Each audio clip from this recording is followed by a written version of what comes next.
Hello student, आज हम अपनी इस क्लास में बात करेंगे द ब्लैक एरोप्लेन के हिंदी समरी के बारे में। आते हैं, शुरुआत करते हैं।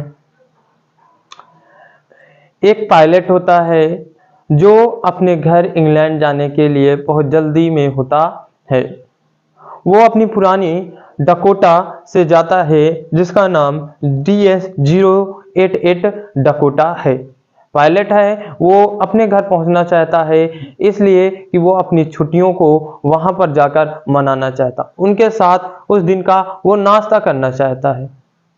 और वो अपनी एरोप्लेन को ये सोचकर नाश्ते की ब्रेकफास्ट के चक्कर में और हॉलीडे मनाने के चक्कर में वो खतरा मोड़ लेता है, जानबूझकर खतरा मोड़ लेता है।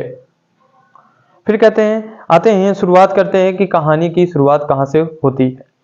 ये जो पायलट होता है वो आराम से फ्रांस के ऊपर से इंग्लैंड वापस जा रहा होता है। मौसम बिल्कुल साफ होता है, आकाश बिल्कुल क्लियर होता है और तारे बिल्कुल चमकते रहते हैं। ये खुश होता है कि मैं जल्द ही अपने घर पहुंच जाऊंगा। और तभी ये पेरिस कंट्रोल में फोन लगाता है। जो पायलट है वो फोन लगाता है कि मैं यहाँ पर लैंड करने वाला हूँ, लेकिन पेरिस कंट्रोल इसे मना कर देते हैं कि तुम यहाँ पर अपनी एरोप्लेन को लैंड नहीं कर सकते, तुम वापस वेस्ट इंग्लैंड 12 डिग्री किधर पश्चिम की ओर मुड़ जाओ। आप किधर पश्चिम की ओर मुड़ जाइए। तो ये जो होता है, ये अपनी एरोप्लेन को, जो पायलट होता है वो अपनी एरोप्लेन को पश्चिम की ओर, इंग्लैंड के पश्चिम की ओर मोड़ देता है। तब ये आगे जाता है तो इससे जो पेरिस होता है वो 150 किलोमीटर पीछे छूट जाता है। लेकिन अचानक इसे बादल दिखाई देने लगते हैं, बहुत बड़े बड़े बादल दिखाई देने लगते हैं। स्टॉर्म क्लाउड्स, तूफानी बादल दिखाई देने लगते। वो इतने बड़े होते हैं मानो काले पहाड़ के समान उसको दिखाई देने लगते हैं। लेकिन घर पहुंचने की चाह और नाश्ते की चाह, जो पायलट होता है वो कहता है मैं इसमें सीधा अपनी एरोप्लेन को उड़ा दूंगा। क्यों? क्योंकि अब ये वापस जा भी नहीं सकता, क्योंकि इसके पास उतना फ्यूल नहीं होता। जो पायलट होता है उसके पास इतना फ्यूल नहीं होता, ईंधन नहीं होता कि वो वापस फ्रांस चला जाए, पेरिस वापस चला जाए। तो वो कहता है मैं सीधा इस तूफान में अपनी एरोप्लेन को उड़ा दूंगा। लेकिन जैसे ही ये जो पायलट होता है ये अपनी एरोप्लेन को उस बादल में अंदर घुसाता है, वैसे इसके जो एरोप्लेन के इंस्ट्रूमेंट होते हैं वो बेकार हो जाते हैं। इसका जो कंपास होता है वो बेकार हो जाता है, जो रेडियो होता है वो बुरी तरह से बेकार हो जाता है। और इसकी एरोप्लेन उसी तूफान में, उसी बादलों में ऊपर नीचे करने लगती है और इसके सभी जितने भी इंस्ट्रूमेंट होते हैं वो बेकार हो जाते हैं। लेखक को यह लगता है कि अब मैं नहीं बचूंगा, लेकिन अचानक लेखक को, ये जो पायलट होता है उसे अचानक एक ब्लैक एरोप्लेन दिखाई दे जाती है।